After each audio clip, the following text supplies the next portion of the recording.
یہاں یہ مشہور سوال پیدا ہوتا ہے کہ جس امر کے لیے دعا کی جاتی ہے اگر وہ مقدر ہو چکا ہے تو بندہ دعا کرے یا نہ کرے. یعنی اگر کوئی بات ہماری تقدیر میں لکھ دی گئی ہے تو پھر ہم اس کے لیے دعا کریں یا نہ. کبھی سوال پیدا ہوا آپ کے دل میں یہ کہ اگر میری موت لکھ ہی دی گئی ہے تو پھر زندگی مانگنے کا کیا فائدہ؟ اگر کوئی بیمار ہے تو ہم زیوم کرنے سے تو مر ہی جانا ہے، اس کی صحت کی دعا کس لیے کرنا؟ کیونکہ اس کی تقدیر میں ہے کہ فلاں تاریخ کو یہ مر جائے گا. تو اگر وہ مقدر ہو چکا ہے تو بندہ دعا کرے یا نہ کرے. اور اس شک کی وجہ سے انسان کیا ہوتا ہے، پھر دعا نہیں کرتا اور وہ شکی ہو جاتا ہے. شک انسان کو شکی کر دیتا ہے. اس کا وقوع میں آنا لابدی اور ضروری ہے. لابد عربی میں کہتے ہیں لازم. اور اگر وہ مقدر نہیں ہے تو بندہ سوال کرے یا نہ کرے وقوع میں نہیں آئے گا. یعنی اگر کچھ ہونا ہے تو ہو جائے گا، نہیں ہونا تو نہیں ہوگا. دعا مانگنے کا کیا فائدہ؟ سمپل ورڈز میں عام طور پر لوگ اس طرح ریاکٹ کرتے ہیں. اس مغالطے کو، مغالطہ کیا ہوتا ہے؟ غلط فہمی کو ایک گروہ نے صحیح سمجھا، کہا ہاں بالکل ٹھیک ہے ایسے ہی تو ہے، اور دعا اور التجا کو بالکل چھوڑ دیا. اس بنا پر یہ گروہ اس امر کا قائل ہو گیا کہ سوال، دعا، التجا سے کوئی فائدہ حاصل نہیں ہو سکتا، کوئی فائدہ نہیں دعا کرنے کا، وہی ہوگا جو ہونا ہے. کچھ لوگ اس عقیدے کے قائل ہو گئے. یہ اس کی انتہائی جہالت اور دلالت و گمراہی ہے. ایسا سوچنا کیا ہے؟ جہالت، دلالت، گمراہی، شیطان کا ڈالا ہوا وسوسہ بیسیکلی. علاوہ ازیں اپنے مسلک میں یہ گروہ خود متناقض ہے، سیلف کنٹرڈکشن کا شکار ہے. خود متناقض، خود یعنی سیلف، متناقض یعنی کنٹرڈکٹری.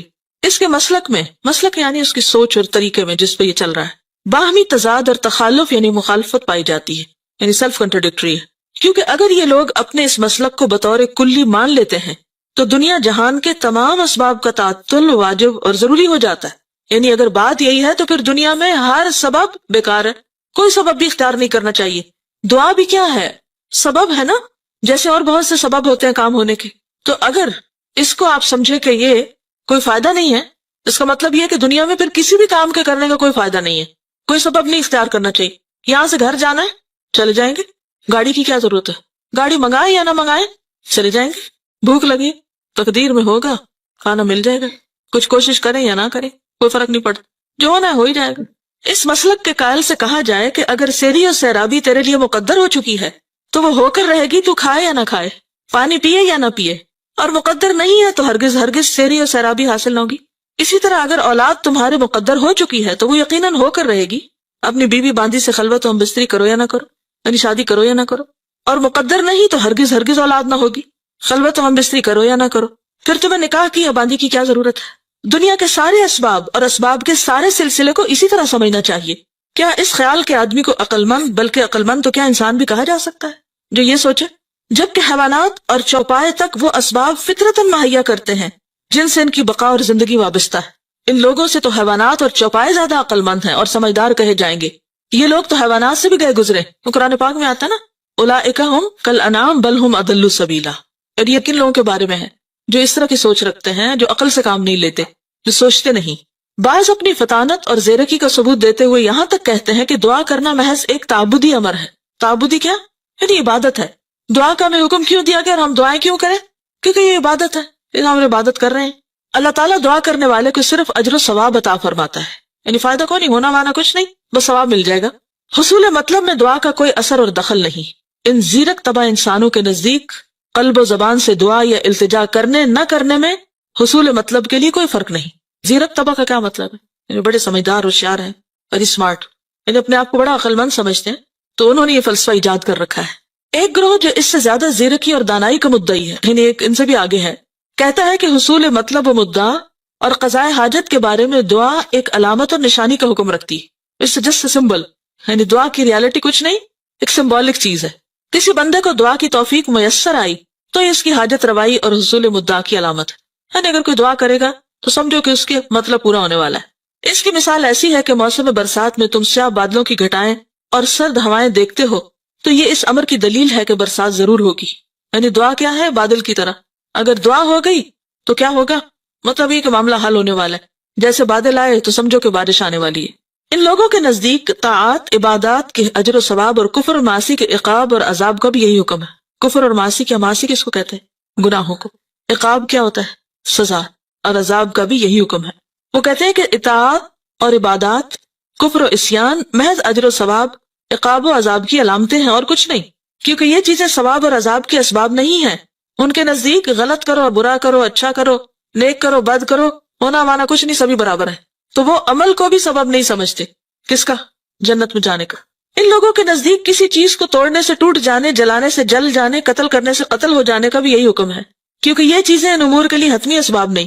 وہ کہتے ضروری نہیں کہ کوئی چیز توڑے تو ٹوٹ ہی جائے، جلائے تو جل ہی جائے، قتل کرے تو قتل ہو بھی جائے، کہ ضروری نہیں کہ ایسا ہو. کبھی نہیں بھی ہوتا. کئی لوگ باریک بحثیں کرتے ہیں نا، اب آپ ان سے کہیں کہ یہ کریں تو کہتے ہیں ضروری ہے کہ ایسا کرے تو ہو جائے. مثلا آپ کسی بچے سے کہیں کہ پڑھو تو کیا ضرورت ہے پڑھنے کی، کیا سارے پڑھنے والے پاس ہوتے ہیں؟ تو اس سے کیا پوچھنا چاہیے کہ نہ پڑھنے والے کب پاس ہوئے. اصل میں یہ ان مبالغہ آرائیوں میں سے ہے جب لوگ کہتے ہیں نا کہ ہم نے تو پڑھا ہی نہیں اور ہم پھر بھی پاس ہوئے. اس نے تو پڑھا ہی نہیں، اس نے تو کچھ کیا ہی نہیں اور اس کا سب کچھ ہو گیا. ہر وقت چانس اور اس طرح کی نا خیالی دنیا میں جیتے اور اسباب اختیار نہیں کرتے. تو ایسی جھوٹی باتیں بھی عام نہیں کرنی چاہیے. اس کا آخر مقصد کیا ہوتا ہے؟ بعض مائیں بڑے پراؤڈلی کہتی ہیں میں نے تو اپنے بچے کو کبھی پڑھتے دیکھا ہی نہیں، پھر بھی اس کی فرسٹ ڈویژن آ جاتی ہے. کیا آپ اس کو ہر وقت دیکھتی ہیں؟ سائے کی طرح اس کے ساتھ ہے. آپ کو کیا پتا کہ اسکول میں پڑھ لیتا ہوگا یا خود کسی وقت پڑھتا ہوگا، یا یہ کیسے ہو سکتا ہے کہ ایک شخص کچھ بھی نہ پڑھے اور پھر بھی وہ بہت اچھی طرح کامیاب ہو؟ اس طرح کی باتیں پھیلانا بھی ایک جرم ہے. کیوں؟ اس سے دوسروں کو کیا ملتا ہے؟ کون سا سبق؟ کچھ نہ کرو، کوئی فائدہ نہیں کچھ کرنے کا. اور ہماری قوم میں خاص طور پر یہ بات بہت عام ہے. محنت کا درس دینے والے بہت کم ہیں اور خیالی دنیا میں رہنے والے، خیالی پلاؤ پکانے والے بہت ہیں. خوش فہمیوں میں جینے والے، کچھ کرو نہ کرو ہو ہی جائے گا، جنت بھی ایسے ہی مل جائے گی اور دنیا میں بھی کچھ محنت کی ضرورت نہیں. تو دنیا میں کیا واضح فرق نہیں ہے پھر ہم میں اور ترقی یافتہ قوموں؟ وہ بائی چانس تو نہیں ترقی کر گئے، انہوں نے سخت محنت کی ہے، محنت کر کے اپنی دنیا بنائی. اور ہم صرف خیالوں میں جیتے ہیں کہ ہو ہی جائے گا. اور امتحان دینے میں بھی ہمارا طریقہ کار کیا ہوتا ہے؟ کیا کرتے ہیں؟ چانس پہ. ہر چیز چانس پہ ہے ہماری. لیکن کچھ لوگ تو بڑے عقل مند ہوتے ہیں، وہ ہر چیز چانس پہ نہیں رکھتے. مگر ایسے لوگ کم ہیں، کیونکہ یہ چیزیں ان امور کے لیے حتمی اسباب نہیں، کیونکہ ان چیزوں میں اور ان امور میں کوئی ترتیب و تعلق نہیں، محض ایک عادتی ربط و تعلق ہے. وہ کہتے ہیں بس یہ ایک عادت ہے، دیا سلائی جلاؤ تو آگ جل جاتی. کوئی ایسا اثر اور ایسا تعلق اور ربط نہیں جو بطور سبب اور علت کے ہو. وہ کہتے ہیں کہ یہ سبب نہیں کہ چیز پھینکے تو ٹوٹ جائے. وہ کیا کہتے ہیں؟ بس یہ عادت ہے اور ایسا ہو جاتا ہے. ان کا یہ قول ظاہر، عقل، شرع، فطرت اور تمام اہل عقل و بصیرت کے خلاف. اس کو انڈر لائن کریں. کس کس کے خلاف ہے؟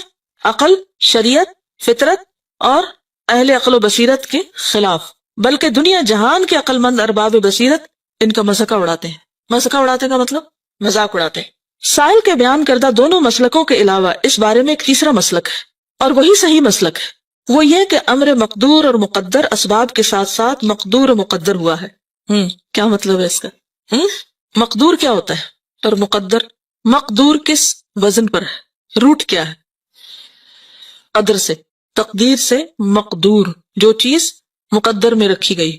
ٹھیک ہے، اور مقدر بھی وہی ہے، دونوں سیم ہے، اسی لیے واو ان کو جمع کر رہی ہے. وہ یہ کہ امر مقدور و مقدر اسباب کے ساتھ مقدور و مقدر ہوا ہے. یعنی تقدیر کس کے ساتھ ہے؟ اسباب کے ساتھ جڑی ہوئی ہے. یہ بات سمجھ آئی ہے کہ نہیں آئی؟ جس کو نہیں آئی وہ ہاتھ کھڑا کر کے پوچھ لے اور میں اسے شاباش دوں گی. اسٹیٹمنٹ کی سمجھ نہیں آ رہی. امر کا کیا مطلب ہے؟ کوئی بھی کام، کوئی بھی چیز جس کی تقدیر لکھی ہوئی ہے یا وہ مقدر ہوا ہے کیسے ہوگا، اس کے ساتھ اس کا سبب بھی مقدر ہے، وہ بھی ساتھ لگا ہوا ہے، اس کی بھی تقدیر ہے، سبب بھی تقدیر کا حصہ ہے. اب سمجھ آئی؟ ہاں، یہ بالکل ایسے ہی کہ جیسے وہ اس روز کسی نے ایک بہت اچھا کمنٹ دیا تھا. کسی نے کسی بزرگ سے کہا کہ دعا مانگنے کا فائدہ نہیں، کیونکہ جو تقدیر میں اگر لکھا رہے. تو انہوں نے کیا کہا؟ کیا پتا کہ تمہاری تقدیر میں لکھا ہو کہ تم دعا مانگو گے تو تمہارا یہ کام ہوگا. پھر یہی بات ہے، یہی بات یہاں پر ہے. ٹھیک ہے، اگر آپ یہ بات یاد رکھ لینا تقدیر کا مسئلہ آپ کو آسانی سے سمجھ آ جائے گا. کیا کہ تقدیر سبب کے ساتھ بندھی ہوئی ہے. مثال کے طور پر آپ دیکھیے، جیسے یہ لائٹ لگی ہوئی ہے نا، تو یہ کس کے ساتھ بندھی ہوئی ہے؟ سوئچ کے ساتھ، اس بٹن کے ساتھ. یعنی آپ نے ساری محنت کوشش سب کچھ کی، لگا ہوا ہے ہر چیز، لیکن جب تک اس کو آن نہیں کریں گے نا، یہ سبب ہے اور یہ مسبب جس کے لیے سبب اختیار کیا گیا ہے. تو اب آپ کہیں میری تقدیر میں ہوگی روشنی تو یہ جل پڑے گا. تو اب آپ کو کیا کرنا ہے؟ بٹن دبانا ہے، کیونکہ یہ بھی تقدیر کا حصہ ہے کہ آپ سبب اختیار کریں. یہ اس کے ساتھ ہے. ٹھیک ہے، آپ سمجھ آ گئے؟ شکر ہے. اور انہی اسباب میں سے ایک سبب دعا بھی ہے. ٹھیک ہے، دعا کیا ہے؟ سبب ہے. کوئی امر مقدور و مقدر محض بلا سبب مقدور و مقدر نہیں ہوتا. اس کو بھی انڈر لائن کر لیں، یہ آپ کو زندگی میں بہت فائدہ دیں گی، یہ باتیں کئی گتھیاں سلجھائیں گی. بلکہ اسباب کے ساتھ مقدور و مقدر ہوا. یہ جو بار بار مقدور و مقدر ہے نا، ایک ہی بات کو مختلف طریقوں سے کیا گیا تاکہ آپ بات سمجھ جائیں. پس بندہ جب کوئی سبب عمل میں لاتا ہے، اس سبب کے ساتھ یعنی جب کوئی سبب اختیار کرتا ہے، اسے بٹن آن کرتا ہے، تو اس سبب کے ساتھ جو امر مقدور و مقدر ہے وہ بھی وقوع میں آ جاتا ہے، یعنی لائٹ جل پڑتی ہے، ٹھیک. اور سبب عمل میں نہیں لاتا تو اس سبب کے ساتھ جو امر مقدور و مقدر ہے وہ بھی وقوع میں نہیں آتا، ٹھیک ہے. مثلا سیری و سیرابی کھانے پینے کے ساتھ، اولاد ہم بستری کے ساتھ، کھیتی اناج زمین پر دانے بونے کے ساتھ، اور جانور کی جان نکلنا ذبح کرنے کے ساتھ مقدور و مقدر ہے. اور یہی تیسری قسم صحیح اور حق ہے، ٹھیک ہے. اس تیسری قسم کے سمجھنے سے سائل محروم ہے. کون سا سائل؟ وہ جس نے سوال کیا تھا، اسے اس کے سمجھنے کی توفیق ہی میسر نہیں ہوئی. اس تیسری قسم کے لحاظ سے دعا و التجا ایک قوی ترین اور زبردست سبب ہے. اسی لیے حضرت عمر کہا کرتے تھے، یا اللہ اگر تو نے ہمیں بدبخت لکھا ہے تو تو ہی ہمیں خوش بخت لکھ دے. تو دعا کرتے تھے وہ، اور دعا جو ہے وہ کس کو بدل دیتی ہے؟